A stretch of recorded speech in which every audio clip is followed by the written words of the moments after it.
Maaaring makakuha ng libreng sakay sa Metro Rail Transit Line 3 o MRT3 at Light Rail Transit o Line 2 o LRT2 sa April 20, Sabado, ang mga solo parents.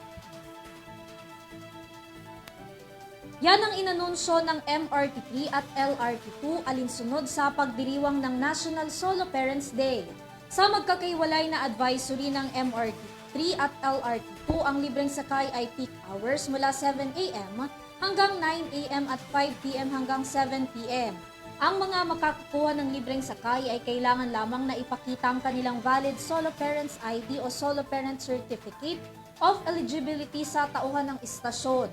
Sinabi ni Transportation Assistant Secretary for Railways at MRT3 Officer in Charge, Georgette Aquino, na saludo sila sa mga solo parents na nag-aalay ng kanilang buhay para sa kanilang mga anak.